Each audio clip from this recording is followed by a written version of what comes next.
Bien, inicia la segunda hora de Primera Página conversando con Luis Vicente León, socio director de Data Analysis, sobre lo que ocurre entre Venezuela y Estados Unidos, estas operaciones militares que nuestro invitado dice, bueno, pueden tener dos objetivos. Uno que puede ser un quiebre interno, por supuesto, en el partido de gobierno, la estructura de poder en Venezuela, o mejorar su posición en una mesa de negociación, porque pasando de la narrativa, de los discursos, de lo que se dice a través de los micrófonos, a los hechos, bueno, es un hecho que en medio de toda esta coyuntura, bueno, siguen los vuelos de repatriación, sigue saliendo petróleo de Venezuela hacia los Estados Unidos a través de Chevron, sigue por supuesto activa esta licencia y bueno, eso no compagina con un discurso que dice que el presidente de un país es narcotraficante, es el jefe, el cabecilla de una transnacional del crimen, y le dice a una de sus empresas petroleras más grandes, bueno, vayan a traer petróleo de allá, del gobierno del narcotráfico. Eso no compagina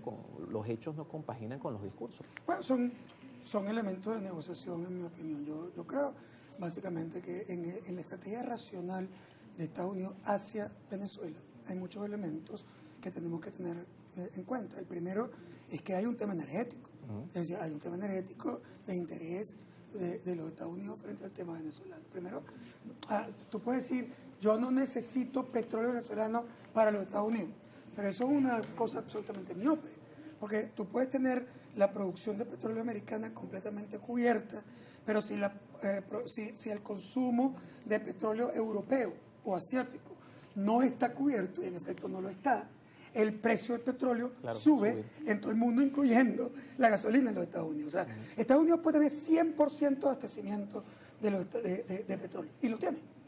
Probablemente con algunos déficits en petróleo pesado. Pero lo tiene. Déficit en reservas que lo hemos visto en los medios. Tú no necesitas comprar petróleo venezolano, pero Europa sí. Trinidad también necesita gas venezolano, porque si no va a tener una crisis muy importante con sus plantas de gas licuado, porque lo que le quedan son apenas 5 años de abastecimiento de gas. Y el gas licuado de Trinidad y Tobago va a Europa, que tiene un problema con el tema de las sanciones frente a Rusia. Entonces, ¿qué pasa si tú tienes, yo tengo Estados Unidos abastecimiento completo, pero en Italia, en Francia o en España hay déficit, que tienen que pagar más por el petróleo? ¿A quién se lo compran? También se lo tiene que comprar a las productoras americanas. Claro. Y entonces la productora americana tiene que decidir a quién le vende. Le vende a los Estados Unidos más barato que lo que le puede vender a Francia o Italia o España. Así no funciona el mercado. Con lo cual el precio completo internacional del petróleo y la gasolina se dispara, y eso afecta la calidad de vida y la capacidad de compra de la sociedad americana. Por lo tanto, esos discursos son discursos políticos, pero no son reales desde el punto de vista económico. Tú tienes un interés, pero un segundo interés es el tema de los deportados. Es decir, el discurso de sacar a los ilegales de los Estados Unidos y hacerlo de la manera más estridente posible no es secundario, es fundamental. Claro, es su bandera de campaña, las deportaciones masivas. Es una bandera de campaña, que por cierto, yo defiendo absolutamente el derecho el derecho a la defensa, el derecho al trato humanitario, el derecho sobre los deportados, pero también defiendo el derecho que tiene cualquier país a definir cuál es su política migratoria.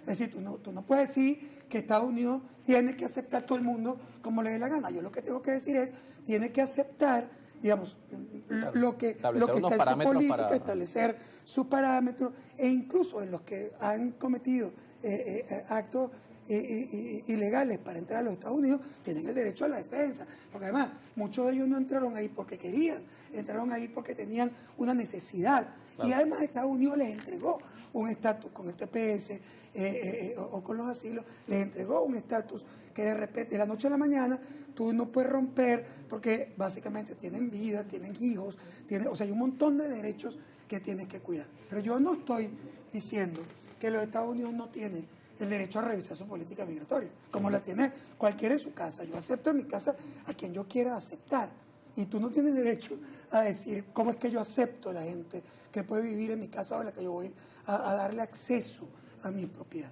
Es decir, yo respeto ambas cosas, el derecho humano, pero también el derecho al proceso. Ahora, si tú miras eso, Estados Unidos sin duda va a buscar un mecanismo de deportación de una gran cantidad de personas ilegales que tiene en su territorio. Bueno, el tema venezolano es fundamental porque precisamente, primero, paradójicamente, porque hay 600.000 venezolanos completamente identificados en el TPS, que Estados Unidos sabe dónde viven, dónde estudian los hijos, dónde trabaja la persona, lo tienen en una computadora, y eso le va a ser mucho más fácil que buscar a la gente con el ICE en una redada, en no sé qué. Es decir, él tiene una ventaja migratoria sobre el tema venezolano. Claro. Y si él consigue el permiso, todavía está, por un lado tiene permiso, por otro tiene jueces que lo... Pero si él lo consigue, tiene dos elementos, tanto con Venezuela como con México, por cierto, que es que el deportado venezolano no le cuesta prácticamente nada a los Estados Unidos. ¿Está identificado? Número uno. Y número dos, los vuelos de repatriación los termina pagando Venezuela. Es decir, ¿por qué? Bueno, primero, porque en la negociación que ha habido sobre el tema migratorio, Venezuela va a buscar a Honduras con aviones de Conviasa a esos deportados. Y a los que vienen de manera directa, que vienen en aviones del ICE, lo más probable es que Estados Unidos cobre los costos de la deportación en los recursos de Venezuela congelados en los Estados Unidos. Que pasa también con los acuerdos migratorios con México. México y Venezuela son los únicos dos países que pagan por sus propios deportados. Entonces, a ver, si tú no resuelves el problema del acuerdo con los Estados Unidos, o tú rompes completo la negociación entre el gobierno de los Estados Unidos y el gobierno venezolano para el tema de deportados, tú vas a tener dos problemas. Primero, los problemas de costos, y lo segundo, los problemas de facilidad de deportación. Es verdad que Estados Unidos, con toda esta nueva política mucho más dura, mucho más agresiva, puede agarrar a esos venezolanos y deportarlos como lo hizo en el caso de El Salvador. Pero eso, número uno, cada vez se te hace más difícil. Claro. Fíjate que el tema de El Salvador le costó un montón de casos legales, jurídicos al gobierno americano. Claro. Incluso consiguiéndolo, eso tiene costos legales. Es decir, tiene un montón de abogados, demandas, etcétera, que incrementa dramáticamente el costo de incluso costos a nivel presupuestario, porque recordemos que cuando se habló del tema de El Salvador se dijo que al gobierno de El Salvador se le iba a pagar por tener a esas personas. Todo eso juega un papel. Entonces, no es cierto que Estados Unidos no tiene un interés de negociación. Claro, tiene un interés de negociar con un gobierno distinto. El gobierno le encantaría tener un gobierno distinto al gobierno venezolano con el que pueda establecer una relación fluida. Pero es que no es tan simple. O sea, el gobierno venezolano, la pregunta básica que se hace mucha gente, incluso hoy en los Estados Unidos, ¿es verdad que el gobierno venezolano está listo? Que ya se acabó ese gobierno, que no lo... O sea, si tú miras, yo ni siquiera te voy a analizar eso. Yo solamente te voy a pedir que ahora que tienes todas las posibilidades de inteligencia artificial, tecnología, internet, que tú hagas simplemente una consulta en cualquiera de tus mecanismos de IA y preguntes cuál fue el discurso que hubo en el año 2000, o sea, en el año 2003, en el año 2018, en el año 2019. O sea, ¿qué decías hace 10, 15, 8 y 20 años sobre la estabilidad de la revolución venezolana? Y lo que te va a devolver el IA es que todas estas redes sociales estaban absolutamente desbordadas diciendo lo mismo que te están diciendo hoy. Hay un archivo completo de dirigentes diciendo que el régimen le quedan horas. Más o menos está más minutos. débil que nunca. O sea, que yo no estoy diciendo... Aquí no estoy para nada, ni siquiera analizando si eso hoy puede ser verdad o mentira. Lo que yo te estoy diciendo es, no has aprendido nada en 27 años. O sea, no has aprendido que esos son elementos de campaña, elementos de ataque, fake news, etcétera. Ahorita mismo, cuando salgamos aquí, tú vas a tener, 400 mensajes, esos desgraciados comprados. Pero es que tú no lo has tenido. ¿Sí?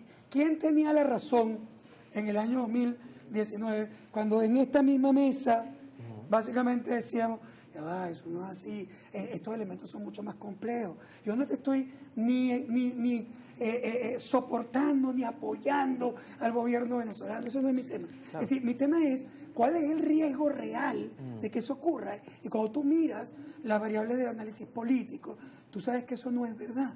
Es decir, entonces, mosca, la política es relancina. Y a lo mejor nosotros estamos hablando aquí y en 5 minutos ocurre algo que cambia esa realidad. Claro. Pero las variables duras de análisis político no son esas. O sea, el gobierno venezolano todavía controla el país, controla las instituciones, no, tiene el adversario que se supone que tiene en el piso con una espada. O sea, es un adversario que tiene una debilidad interna muy importante todavía. Entonces, yo no quiero decir que eso no puede cambiar, lo que quiero decir es que esas no son las realidades que tú vas a ver en una red social. Pero además en la red social tampoco vas a ver la opinión mayoritaria de la población. Porque aquí hay una manipulación muy importante de data. Sí. Por ejemplo, si yo te muestro las encuestas nacionales de data análisis, lo que tú vas a conseguir es que en efecto, y yo lo digo completamente transparente, en efecto, una parte mayoritaria de la población en Venezuela quiere cambio. Es decir, ese elemento existe. El gobierno, igual que la oposición, ambos tienen problemas importantes de conexión popular luego de tantas crisis y de tanto deterioro. O sea, un gobierno con 27 años también tiene desgaste, claro, un desgaste importante, es natural en la ciencia política. Entonces, si tú me preguntas a mí, oye, ¿la mayoría de la población quiere cambio? Sí, la mayoría de la población venezolana quiere cambio político. Entonces resulta que te presentan una encuesta antier, una cosa además que ni sé, yo no la conozco, con unos nombres en inglés que les encantan poner para cuando hacen ruido de este tipo. Es decir, la mayoría de la población venezolana quiere una intervención militar y quiere una sanción petrolera. Ya, yo te acabo de decir que en las encuestas nacionales la mayoría de la población quiere cambio. Pero cuando tú a esa misma población le preguntas ¿cómo quiere ese cambio? Quiere un cambio democrático, negociado, con paz, que permita además integración en el futuro, porque sabe además que el cambio per se no es un elemento positivo. Yo te puedo poner muchos cambios. A ver, ¿hubo cambio en Irán? No, pero ¿hubo en Irak? Sí. ¿Hubo cambio en Libia? Sí. ¿Y en Afganistán? También. Ahora, ese cambio produjo realmente un cambio positivo para la población. Pregúntale a los de Afganistán, o pregúntale a la gente de Irak, o pregúntale a la gente de Libia, si ellos se sienten felices con el cambio que se generó por la fuerza, sacando y matando, por ejemplo, a esos líderes. O sea, ¿qué quedó? Un país destruido. ¿Por qué? Porque había un vacío político interno. Y lo único que ocurrió es que el país entró en guerras civiles y al final incluso Estados Unidos tuvo que salir de Afganistán después de gastar miles de millones de dólares sin resolver el problema. ¿Eso es lo que tú quieres? No. Lo que quiere la gente es un cambio positivo, que regrese a una negociación que permita básicamente que la gente se exprese, que haya liderazgos políticos que puedan renovarse, que haya alternabilidad, etcétera, pero que haya paz. Claro. Y eso no lo haces planteando un conflicto existencial, donde tú vienes a castigar a los malos del pasado. Es decir, mira, los malos pueden ser malos o pueden ser buenos, pero lo que es verdad es que para provocar cambios estables necesitas negociar con los buenos y con los malos, necesitas garantizar la integración, necesitas que esa persona tenga la posibilidad en el futuro incluso de rescatar sus posiciones políticas, porque de lo contrario no logras estabilidad. Y la encuesta es contundente, solo 3% de la población venezolana apoyaría una intervención militar. Es decir, nadie. Es decir, estamos hablando de que 97% de los venezolanos entienden perfectamente que una intervención militar extranjera solo te puede generar un empeoramiento dramático. Ahora, si tú lo miras en las redes sociales, claro, con robots montados... ¿Crees que es a la inversa la cifra? ¿Crees que todo el mundo quiere que vengan? Porque es que más, claro, ¿tú qué crees? Que cuando viene una invasión militar no está en riesgo tu hijo. Así es. Vamos a hablar de eso al regreso, porque cada vez que abordamos estos temas hay quienes, bueno, lo simplifican.